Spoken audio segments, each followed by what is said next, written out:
जय श्री कृष्णा, राधे राधे। आप सभी भक्तों का आपके अपने YouTube चैनल श्री कृष्ण दीवानी में हार्दिक स्वागत है।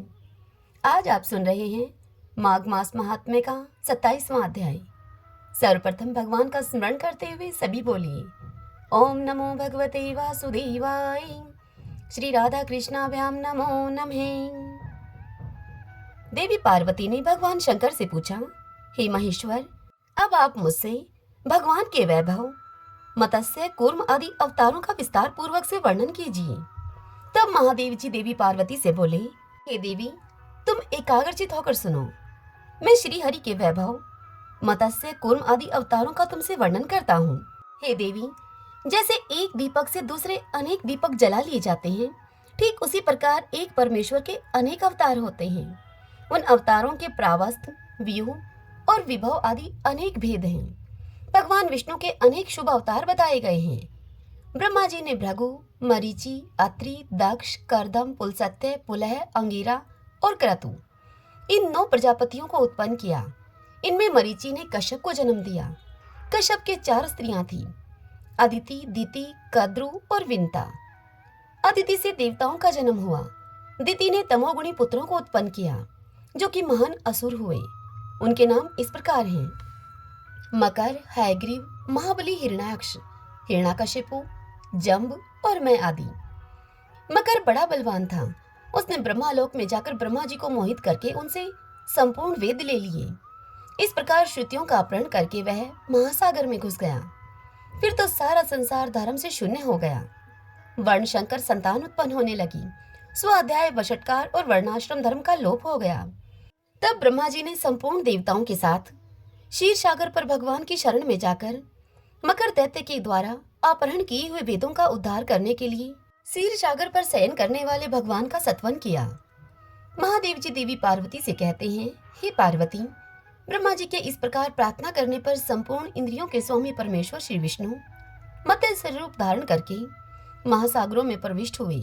उन्होंने इस अत्यंत भयंकर मकर नामक दैत्य को थुथुन के अगर भाग से विदीर्ण करके मार डाला। थुथुन नाक को कहा जाता है और अंग उपांगों के सहित संपूर्ण वेदों को लाकर ब्रह्मा जी को समर्पित कर दिया। इस प्रकार उन्होंने मत्स्य अवतार के द्वारा संपूर्ण देवताओं की रक्षा की। वेदों को लाकर श्रीहरि ने तीनों लोकों का भय दूर किया, धर्म की प्राप्ति कराई और देवताओं तथा सिद्धों के मुख से अपनी स्तुति को सुनते हुए वे वहां से अंतर्ध्यान हो गए।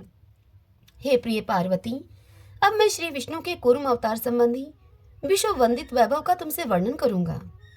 महर्षि अत्रि के पुत्र दुर्वासा बड़े ही तेजस्वी मुनि हुए। वे दुर्वासा महान तपस्वी, अत्यंत क्रोधी और संपूर्ण लोगों को क्षोभ में डालने वाले हैं। एक समय की बात है, वे देवराज इंद्र से मिलने के लिए स्वर्गलोक में गए।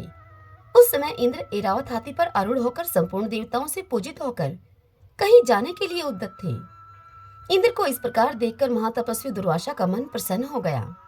उन्होंने विनीत भाव से देवराज इंद्र को एक पारिजात की माला भेंट की।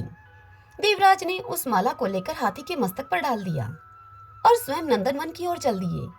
हाथी मद से उन्मत्त हो रहा था। उसने सूंड से उस माला को उतार लिया और उस माला को मसलते हुए तोड़कर जमीन पर फेंक दिया। इससे दुर्वासा ऋषि को बड़ा क्रोध आ गया और उन्होंने इंद्र को श्राप देते हुए कहा, हे देवराज, तुम त्रिभुवन की राजलक्ष्मी से संपन्न होने के कारण मेरा अपमान करते हो, इसलिए तीनों लोकों की लक्ष्मी नष्ट हो जाएगी, इसमें तनिक भी संदेह नहीं है। दुर्वासा के इस प्रकार श्राप देने पर इंद्र पुनः अपने नगर को लौट गए। तत्पश्चात जगन माता लक्ष्मी अंतर्ध्यान हो गई। ब्रह्मा आदि देवता, गंधर्व, यक्ष, किन्नर, दैत्य, दानव, नाग, मनुष्य, राक्षस, पशु, पक्षी तथा कीट आदि जगत के समस्त चराचर प्राणी दरिद्रता के मारे अब दुख भोगने लगे। सब लोगों ने भूख प्यास से पीड़ित होकर ब्रह्मा जी के पास जाकर उनसे कहा। सभी लोग ब्रह्मा जी से बोले, हे भगवान, तीनों लोग भूख प्यास से पीड़ित हैं। आप सभी लोगों के स्वामी और उनके रक्षक हैं, अतः हम आपकी शरण में आए हैं। हे देवेश, आप हमारी रक्षा कीजिए। यह सुनकर ब्रह्मा जी बोले, देवता, दैत्य, गंधर्व और मनुष्य आदि हे प्राणियों, सुनो, इंद्र के अनाचार से यह सारा संकट उपस्थित हुआ है। उन्होंने अपने बर्ताव से महात्मा दुर्वासा को कुपित कर दिया है। उन्हीं के क्रोध से आज तीनों लोगों का नाश हो रहा है। जिनकी कृपा कटाक्ष से सभी लोग सुखी होते हैं, वे जगन माता महालक्ष्मी अंतर्ध्यान हो गई हैं। जब तक वे अपनी कृपा दृष्टि से नहीं देखेंगी तब तक सभी लोग दुखी रहेंगे।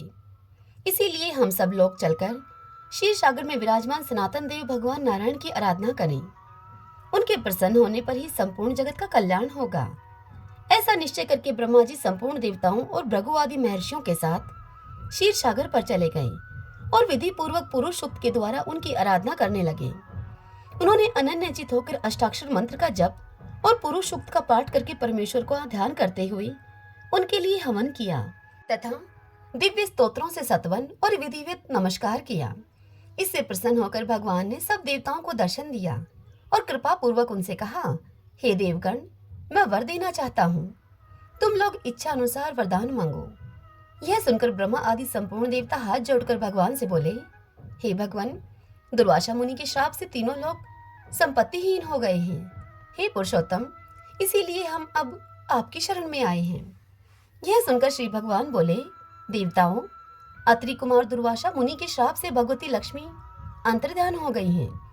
अतः तुम लोग मंदराचल पर्वत को उखाड़कर क्षीर समुद्र में रखो और उसे मथानी बनाकर नागराज वासुकी को रस्सी की जगह उसमें लपेट दो।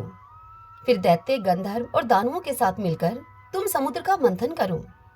तत्पश्चात जगत की रक्षा के लिए लक्ष्मी जी प्रकट होंगी। उनकी कृपा दृष्टि पड़ते ही तुम सब लोग महान सौभाग्यशाली हो जाओगे। इसमें तनिक भी संदेह नहीं है। मैं ही कुरुम रूप से मंदराचल को अपनी पीठ पर धारण करूंगा और मैं ही संपूर्ण देवताओं में प्रवेश करके अपनी शक्ति से उन्हें बलिष्ठ बनाऊंगा। भगवान के इस प्रकार कहने पर ब्रह्मा जी आदि संपूर्ण देवता उन्हें साधुवाद देने लगे। उनकी स्तुति सुनते ही भगवान अच्युत वहां से अंतर्ध्यान हो गए। तदंतर संपूर्ण देवता और महाबली दानव आदि ने मंदराचल पर्वत को उखाड़कर क्षीर सागर में डाल दिया। इसी समय अमित पराक्रमी भूत भावन भगवान नारायण ने कछुए के रूप में प्रकट होकर उस पर्वत को अपनी पीठ पर धारण किया और एक हाथ से उन सर्वव्यापी अविनाशी प्रभु ने उस पर्वत के शिखर को भी पकड़ रखा था। तदंतर देवता और असुर मंदराचल पर्वत में नागराज वासुकी को लपेटकर क्षीर सागर का मंथन करने लगे। जिस समय महाबली देवता लक्ष्मी जी को प्रकट करने के लिए क्षीर सागर को मथने लगे, उस समय संपूर्ण महर्षि उपवास करके मन और इंद्रियों के संयम पूर्वक श्री सूक्त और विष्णु सहस नाम का पाठ करने लगे। शुद्ध एकादशी तिथि को समुद्र का मंथन आरंभ हुआ। उस समय लक्ष्मी के प्रादुर्भाव की अभिलाषा रखते हुए श्रेष्ठ ब्राह्मणों और मुनिवरों ने भगवान लक्ष्मी नारायण का ध्यान और पूजन किया। उस मुहूर्त में सबसे पहले कालकोट नामक महाभयंकर विष प्रकट हुआ, जो कि बहुत बड़े पिंड के रूप में था। वह प्रलयकालीन अग्नि के समान अत्यंत भयंकर जान पड़ता था। उसे देखते ही संपूर्ण देवता और दानव भय से व्याकुल होकर भाग चले। उन्हें भय से पीड़ित होकर भागते हुए देखकर मैंने यहाँ भगवान शंकर हैं, जो कि देवी पार्वती को यह कथा सुना रहे हैं। भगवान शंकर कहते हैं कि उस भय से पीड़ित होकर जब देवता और दानव भागने लगे, तब मैंने उन सब को रोककर उनसे कहा कि देवताओं, इस समय तुम भय न करो। इस कालकोट नामक महान विष को मैं अभी अपना आहार बना लूंगा। मेरी इस बात को सुनकर इंद्र आदि संपूर्ण देवता मेरे चरणों पर पड़ गए और साधु साधु इस प्रकार कहकर मेरी स्तुति करने लगे। उधर मेघ के समान काले रंग वाले उस महाभयानक विष को प्रकट हुआ देखकर मैंने एकाग्रचित होकर अपने हृदय में सर्व दुखारी भगवान नारायण का ध्यान किया और उनके 3 नाम रूपी महामंत्र का भक्ति पूर्वक जप करते हुए उस भयंकर विष को मैंने पी लिया। सर्वव्यापी श्री विष्णु के 3 नामों के प्रभाव से उस लोक संहारकारी विष को मैंने अनायास ही पचा लिया। जिन 3 नामों का मैंने ध्यान किया वे नाम हैं अच्युत, अनंत और गोविंद। ये ही श्री हरि के 3 नाम हैं, जो एकाग्रचित होकर इनके आदि में प्रणव अर्थात ओम और अंत में नमः जोड़कर, जैसे कि ओम अच्युताय नमः, ओम अनंताय नमः, ओम गोविंदाय नमः, इस प्रकार से इस रूप में भक्ति पूर्वक जप करता है, उसे विष, रोग और अग्नि से होने वाली मृत्यु का महान भय नहीं प्राप्त होता। जो इस 3 नाम रूपी महामंत्र का एकाग्रता पूर्वक जप करता है, उसे काल और मृत्यु से भी भय नहीं होता। फिर दूसरों से भय होने की तो बात ही क्या है। हे देवी पार्वती, इस प्रकार से मैंने 3 नामों के ही प्रभाव से उस विष का पान किया था। तत्पश्चात समुद्र मंथन करने पर लक्ष्मी जी की बड़ी बहन दरिद्रता देवी प्रकट हुई। वह दरिद्रता लाल वस्त्र पहने हुए थी। उन्होंने देवताओं से पूछा कि मेरे लिए क्या आज्ञा है। तब देवताओं ने दरिद्रता से कहा कि जिनके घर में प्रतिदिन कलह होता हो वहीं हम तुम्हें रहने के लिए स्थान देते हैं। तुम अमंगल को साथ में लेकर उन्हीं के घर में जाकर बसो, जहाँ कठोर भाषण किया जाता हो, जहाँ के रहने वाले सदा झूठ बोलते हो, जो मलिन अंतःकरण वाले पापी संध्या के समय सोते हो, उन्हीं के घर में दुख और दरिद्रता को प्रदान करती हुई तुम नित्य वहां निवास करो। जो खोटी बुद्धि वाला मनुष्य बिना पैर धोए ही आचमन करता है, उस पाप परायण मानव की तुम सेवा करो। कलह प्रिया दरिद्रता देवी को इस प्रकार आदेश देकर संपूर्ण देवताओं ने एकाग्रचित होकर पुनः क्षीर सागर का मंथन आरंभ किया। तब सुंदर नेत्रों वाली वारुणी देवी प्रकट हुई, जिसे नागराज अनंत ने ग्रहण किया। तदंतर शुभ लक्षणों से सुशोभित और सब प्रकार के आभूषणों से विभूषित एक स्त्री प्रकट हुई, जिसे गरुड़ ने अपनी पत्नी बनाया। इसके बाद दिव्य अप्सराएं और महातेजस्वी गंधर्व उत्पन्न हुए, जो कि अत्यंत रूपवान और सूर्य, चंद्रमा तथा अग्नि के समान तेजस्वी थीं। उसके बाद एरावत हाथी, उच्चई शर्वा नामक अश्व, धन्वंतरी वैद्य, पारिजात वृक्ष और संपूर्ण कामनाओं को पूर्ण करने वाली सुरभि गाय का प्रादुर्भाव हुआ। इन सबको देवराज इंद्र ने बड़ी प्रसन्नता के साथ स्वयं ग्रहण किया। इसके बाद द्वादशी को प्रातःकाल सूर्योदय होने पर संपूर्ण लोकों की अधीश्वरी कल्याणमयी भगवती महालक्ष्मी प्रकट हुई। उन्हें देखकर सब देवताओं को बड़ा हर्ष हुआ। देवलोक में अब दुदुम्बियां बजने लगी, वन देवियां फूलों की वृष्टि करने लगी, गंधर्वराज गाने और अप्सराएं नाचने लगी, शीतल एवं पवित्र हवा चलने लगी, सूर्य की प्रभा निर्मल हो गई, बुझी हुई अग्नियां फिर से जल उठी और संपूर्ण दिशाओं में प्रसन्नता छा गई। तदंतर क्षीर सागर से शीतल एवं अमृतमय किरणों से युक्त चंद्रमा प्रकट हुए, जो कि माता लक्ष्मी के भाई और सभी को सुख देने वाले हैं। वे नक्षत्रों के स्वामी और संपूर्ण जगत के मामा हैं। इसके बाद श्री हरि की पत्नी तुलसी देवी प्रकट हुई, जो कि परम पवित्र और संपूर्ण विश्व को पावन बनाने वाली है। जगन माता तुलसी का प्रादुर्भाव श्री हरि की पूजा के लिए ही हुआ है। तत्पश्चात सब देवता प्रसन्नचित होकर मंदराचल पर्वत को यथास्थान रखाए और सफल मनोरथ होकर माता लक्ष्मी के पास जाकर शेषनाम से स्तुति करके श्री सूक्त का जप करने लगे। तब भगवती लक्ष्मी ने प्रसन्न होकर संपूर्ण देवताओं से कहा। देवी लक्ष्मी देवताओं से बोली, हे देववरों, तुम्हारा कल्याण हो। मैं तुम्हें वर देना चाहती हूँ। मुझसे तुम मनोवांछित वरदान मांगो। यह सुनकर देवता बोले, संपूर्ण लोकों के स्वामी भगवान विष्णु की प्रितमा हे लक्ष्मी देवी, आप हम लोगों पर प्रसन्न हो और श्री विष्णु के वक्षस्थल में सदा ही निवास करें। कभी भगवान से अलग न हो और तीनों लोकों का भी कभी परित्याग न करें आप। हे देवी, यही हमारे लिए श्रेष्ठ वरदान है। हे जगन माता, आपको नमस्कार है। हम आपसे यही चाहते हैं। देवताओं के ऐसा कहने पर श्री नारायण की प्रतिमा लोक माता महेश्वरी लक्ष्मी ने एवं अस्तु कहकर उनकी प्रार्थना स्वीकार की। तदंतर क्षीर सागर पर भगवान नारायण और ब्रह्मा जी भी प्रकट हुए। देवताओं ने जनार्दन को नमस्कार करके उनका सत्वन किया और प्रसन्न वदन होकर हाथ जोड़कर उनसे कहा, हे सर्वेश्वर, आप अपनी प्रतिमा और महारानी लक्ष्मी देवी को, जो कि कभी आपसे अलग होने वाली नहीं है, जगत की रक्षा के लिए उन्हें ग्रहण कीजिए। ऐसा कहकर ब्रह्मा आदि देवता और मुनियों ने नाना प्रकार के रत्नों से बने हुए बाल सूर्य के समान तेजस्वी दिव्य पीठ पर भगवान विष्णु और भगवती लक्ष्मी को बिठाया तथा नेत्रों से आनंद के आंसू बहाते हुए उन्होंने दिव्य वस्त्र, दिव्य माला, रत्नमय आभूषण एवं अप्राकृत दिव्य फलों से उन दोनों का पूजन किया। क्षीर सागर से जो कोमल दलों वाली तुलसी देवी प्रकट हुई थी, उनके द्वारा उन्होंने लक्ष्मी जी के युगल चरणों का अर्चन किया। फिर 3 बार प्रदक्षिणा और बारंबार नमस्कार करके दिव्य स्तोत्रों से उनकी स्तुति की। इससे सर्व देवेश्वर भगवान श्री हरि ने लक्ष्मी के सहित प्रसन्न होकर देवताओं को मनोवांछित वरदान दिया। तभी से मनुष्य और देवता आदि सभी प्राणी बहुत प्रसन्न रहने लगे। उनके यहाँ धन धान्य की प्रचुर वृद्धि हुई और वे निरोग होकर अत्यंत सुख का अनुभव करने लगे। इसके बाद लक्ष्मी के सहित भगवान विष्णु ने प्रसन्न होकर संपूर्ण लोगों के हित के लिए समस्त महामुनियों और देवताओं से इस प्रकार कहा। श्री भगवान ने देवताओं से कहा, मुनियों और महाबली देवताओं, तुम सब लोग ध्यान से सुनो। एकादशी की तिथि परम पुण्यमयी है। वह सब उपद्रवों को शांत करने वाली है। तुम लोगों ने लक्ष्मी का दर्शन पाने के लिए इस तिथि को उपवास किया है, इसीलिए यह द्वादशी तिथि मुझे सदा ही प्रिय होगी। आज से जो लोग एकादशी को उपवास करके द्वादशी को प्रातःकाल सूर्योदय होने पर बड़ी श्रद्धा के साथ लक्ष्मी और तुलसी के साथ मेरा पूजन करेंगे, वे सब बंधनों से मुक्त होकर मेरे परम पद को प्राप्त होंगे। ऐसा कहकर सनातन परमात्मा भगवान विष्णु मुनियों के द्वारा अपनी स्तुति सुनते हुए लक्ष्मी जी के निवास स्थान क्षीर सागर में चले गए। वहां सूर्य के समान तेजोमय विमान पर शेषनाग की शैया के ऊपर विशाल लोचना भगवती रमा के साथ वे रहने लगे।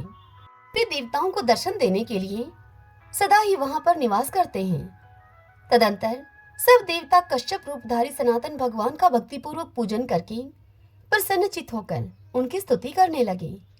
इससे उन्हें बड़ी प्रसन्नता हुई और वे बोले, हे देवेश्वरों, तुम्हारे मन में जैसी इच्छा हो तुम वैसा वरदान मांगो।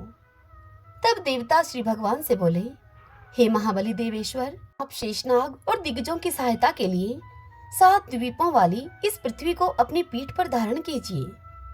देवताओं की इस प्रार्थना को सुनकर विश्व भावन श्री भगवान ने बड़ी प्रसन्नता के साथ उनसे कहा, एवं अस्तु, ऐसा ही होगा। तभी से उन्होंने 7 द्वीपों के सहित पृथ्वी को अपनी पीठ पर धारण किया। तदंतर महर्षियों के सहित देवता, गंधर्व, दैत्य, दानव तथा मानव भगवान की आज्ञा लेकर अपने अपने लोक को चले गए। हे महादेवी, तभी से ब्रह्मा आदि देवता, सिद्ध, मनुष्य, योगी तथा मुनिश्रेष्ठ भगवान की आज्ञा मानकर बड़ी भक्ति के साथ एकादशी तिथि को उपवास और द्वादशी तिथि को भगवान का पूजन करने लगे। श्रीमन नारायण नारायण हरि हरि, भजमन नारायण नारायण हरि हरि। श्री महादेव जी देवी पार्वती से कहते हैं, हे पार्वती, दक्षिण दिशा में कोल्हापुर नाम का एक नगर है जो कि सब प्रकार के सुखों का आधार, सिद्ध महात्माओं का निवास स्थान तथा सिद्धि प्राप्ति का क्षेत्र है। वह क्षेत्र पराशक्ति भगवती लक्ष्मी जी का प्रधान पीठ है। संपूर्ण देवता उसका सेवन करते हैं। वह पुराण प्रसिद्ध तीर्थ, भोग और मोक्ष को प्रदान करने वाला है। वहाँ करोड़ों तीर्थ और शिवलिंग हैं। रुद्र गया भी वहीं पर है। वह विशाल नगर लोगों में बड़ा विख्यात है। एक दिन कोई युवक पुरुष उस नगर में आया। वह कहीं का राजकुमार था। उसके शरीर का रंग गोरा, उसके नेत्र सुंदर, ग्रीवा उसकी शंख के समान, उसके कंधे मोटे और उसकी छाती चौड़ी और उसकी भुजाएं बड़ी बड़ी थीं। नगर में प्रवेश करके सब और महलों की शोभा को निहारता हुआ वह देवेश्वरी महालक्ष्मी के दर्शन के लिए उत्कंठित होकर मणिकंठ तीर्थ में गया और वहां पर उसने स्नान करके अपने पितरों का तर्पण किया। फिर महामाया लक्ष्मी जी को प्रणाम करके भक्ति पूर्वक उनका सत्वन करना प्रारंभ किया। सत्वन करते हुए वह राजकुमार बोला कि जिसके हृदय में असीम दया भरी हुई है, जो समस्त कामनाओं को देती है और अपने कटाक्ष मात्र से अर्थात देखने मात्र से सारे जगत की सृष्टि, पालन और संहार करती है, उस जगत माता महालक्ष्मी की जय हो। जिस शक्ति के सहारे उसी के आदेश के अनुसार परमेष्ठी ब्रह्मा सृष्टि करते हैं, भगवान अच्युत जगत का पालन करते हैं और भगवान रुद्र अखिल विश्व का संहार करते हैं, उस सृष्टि, पालन और संहार की शक्ति से संपन्न भगवती पराशक्ति का मैं भजन करता हूँ। हे कमले, योगी जन तुम्हारे चरण कमलों का चिंतन करते हैं। हे कमलालय, तुम अपनी स्वाभाविक सत्ता से ही हमारे समस्त इंद्रिय गोचर विषयों को जानती हो। तुम्हारी कल्पनाओं के समूह को तथा उसका संकल्प करने वाले मन को उत्पन्न करती हो। इच्छा शक्ति, ज्ञान शक्ति और क्रिया शक्ति, ये सब तुम्हारे ही रूप हैं। तुम परासंवित अर्थात परम ज्ञान रूपिणी हो। तुम्हारा स्वरूप निष्कल, निर्मल, नित्य, निराकार, निरंजन, अंतर रहित, आतंक शून्य, अवलंबनहीन और निरामय है। हे देवी महालक्ष्मी, तुम्हारी महिमा का वर्णन करने में कौन समर्थ हो सकता है, जो षट चक्रों का भेदन करके अंतःकरण के 12 स्थानों में विहार करती है। अनाहत ध्वनि, बिंदु, नाद और कला, ये जिसके स्वरूप हैं, उस माता महालक्ष्मी को मैं प्रणाम करता हूँ। हे माता, तुम अपने मुख रूपी पूर्ण चंद्रमा से प्रकट होने वाली अमृत राशि को बहार करती हो। तुम्हें परा, पश्यंती, मध्यमा और वैखरी नाम की वाणी हो। मैं तुम्हें नमस्कार करता हूँ। हे देवी, तुम जगत की रक्षा के लिए अनेक रूप धारण किया करती हो। हे अंबिके, तुम्हें ब्राह्मी, वैष्णवी तथा महेश्वरी शक्ति हो। वाराही, महालक्ष्मी, नारसिंगी, इंद्री, कौमारी, चंडिका, जगत को पवित्र करने वाली लक्ष्मी, जगन माता सावित्री, चंद्रकला तथा रोहिणी भी तुम ही हो। हे परमेश्वरी, तुम भक्तों का मनोरथ पूर्ण करने के लिए कल्पलता के समान हो। मुझ पर तुम प्रसन्न हो जाओ। हे देवी पार्वती, उस राजपुत्र के इस प्रकार स्तुति करने पर भगवती महालक्ष्मी अपना साक्षात रूप धारण करके उससे बोली, राजकुमार, मैं तुम पे प्रसन्न हूँ। तुम कोई उत्तम वर मांगो मुझसे। यह सुनकर वह राजपुत्र बोला, माँ, मेरे पिता राजा बृहद्रथ अश्वमेध नामक महान यज्ञ का अनुष्ठान कर रहे थे। देवयोग से वे रोगग्रस्त होकर स्वर्गगामी हो गए हैं। इसी बीच में यूप में बंधे हुए मेरे यज्ञ संबंधी घोड़े को, जो कि समूची पृथ्वी की परिक्रमा करके लौटा था, किसी ने रात्रि में बंधन काटकर कहीं अन्यत्र उसे पहुंचा दिया है। उसकी खोज में मैंने कुछ लोगों को भेजा था, किंतु वे कहीं भी उसका पता न पाकर जब खाली हाथ लौट आए हैं, तब मैं सब ऋत्विजों से आज्ञा लेकर आपकी शरण में आया हूँ। हे देवी, यदि तुम मुझ पर प्रसन्न हो तो मेरे यज्ञ का घोड़ा मुझे मिल जाए, जिससे कि यह यज्ञ पूर्ण हो सके। तभी मैं अपने पिता महाराज का ऋण उतार सकूंगा। शरणागतों पर दया करने वाली हे जगजननी लक्ष्मी, जिससे मेरा यज्ञ पूर्ण हो, आप वह उपाय कीजिए। तब भगवती लक्ष्मी ने कहा कि हे राजकुमार, मेरे मंदिर के दरवाजे पर एक ब्राह्मण रहते हैं, जो लोगों में सिद्ध समाधि के नाम से विख्यात हैं। वे मेरी आज्ञा से तुम्हारा सब काम पूरा कर देंगे। महालक्ष्मी के इस प्रकार कहने पर राजकुमार उस स्थान पर गए जहाँ पर सिद्ध समाधि रहते थे। उनके चरणों में प्रणाम करके राजकुमार चुपचाप हाथ जोड़कर उनके सामने खड़े हो गए।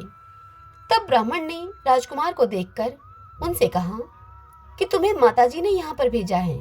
अच्छा, देखो, अब मैं तुम्हारा सारा अभिष्ट कार्य सिद्ध करता हूँ। राजकुमार से यूं कहकर मंत्रवेता ब्राह्मण ने सभी देवताओं को वहीं पर खींच लिया। राजकुमार ने देखा कि उस समय सब देवता हाथ जोड़े हुए थरथर कांपते हुए वहां उस ब्राह्मण देवता के सामने उपस्थित हो गए। तब उन श्रेष्ठ ब्राह्मण ने समस्त देवताओं से कहा, हे देवगणों, इस राजकुमार का अश्व, जो यज्ञ के लिए निश्चित हो चुका था, रात में देवराज इंद्र ने चुराकर अन्यत्र उसे पहुंचा दिया है। उसे शीघ्र ही लेकर आओ। तब देवताओं ने मुनि के कहने से यज्ञ का घोड़ा लाकर दे दिया। इसके बाद उन सब को उस मंत्रवेता ब्राह्मण ने वहां से जाने की आज्ञा दे दी। देवताओं का आकर्षण देखकर तथा खोए हुए अश्व को पाकर राजकुमार ने उन मुनि के चरणों में प्रणाम करके उनसे कहा, हे महर्षि, आपका यह सामर्थ्य बड़ा ही आश्चर्यजनक है। आप ही ऐसा कार्य कर सकते हैं, दूसरा कोई नहीं। हे ब्राह्मण, आप मेरी प्रार्थना सुनिए। मेरे पिता राजा बृहद्रथ अश्वमेध यज्ञ का अनुष्ठान आरंभ करके दैवयोग से मृत्यु को प्राप्त हो गए हैं। अभी तक उनका शरीर तपाए हुए तेल में सुखाकर मैंने रख छोड़ा है। हे साधु श्रेष्ठ, आप उन्हें पुनः जीवित कर दीजिए। यह सुनकर महामुनि ब्राह्मण ने किंचित मुस्कुराकर कहा कि चलो, जहाँ यज्ञ मंडप में तुम्हारे पिता मौजूद हैं, चलो वहीं चलते हैं। तब सिद्ध समाधि ने राजकुमार के साथ वहां जाकर जल अभिमंत्रित किया। तदंतर उस अभिमंत्रित जल को उन सिद्ध समाधि ने राजा भरद्रथ के शव के मस्तक पर रखा। उस जल को रखते ही राजा सचेत होकर उठकर बैठ गए। फिर उन्होंने ब्राह्मण को देखकर उनसे पूछा, हे धर्म स्वरूप, आप कौन हैं? तब राजकुमार ने महाराज से पहले का सारा हाल कह सुनाया। राजा ने अपने को पुनः जीवन दान देने वाले उन ब्राह्मण को नमस्कार करके उनसे पूछा, हे ब्राह्मण, किस पुण्य से आपको यह अलौकिक शक्ति प्राप्त हुई है? राजा के इस प्रकार यूं कहने पर ब्राह्मण ने मधुर वाणी में राजा से कहा, हे राजन, मैं प्रतिदिन आलस्य रहित होकर गीता के 12वें अध्याय का जप करता हूँ। उसी जप के प्रभाव से मुझे यह शक्ति मिली है, जिससे कि मैंने तुम्हें जीवन दान दिया है। यह सुनकर ब्राह्मणों के सहित राजा ने उन ब्रह्म ऋषि से गीता के 12वें अध्याय का अध्ययन किया। उसके महात्म्य से उन सबकी सद्गति हो गई। इतनी कथा सुनाकर भगवान शंकर देवी पार्वती से कहते हैं, हे पार्वती, दूसरे दूसरे जीव भी श्रीमद् भगवत गीता के 12वें अध्याय के इस महात्म्य से, इसका पाठ करने से परम मोक्ष को प्राप्त हो चुके हैं। श्रीमन नारायण नारायण हरि हरि, भजमन नारायण नारायण हरि हरि। मुझे आशा है कि आज की यह कथा आपको पसंद आई होगी। यदि ऐसा हो, मेरा यह प्रयास सफल हो, तो इस वीडियो को आप लाइक करें और कमेंट बॉक्स में ओम नमो भगवते वासुदेवाय लिखिए। हरे कृष्णा।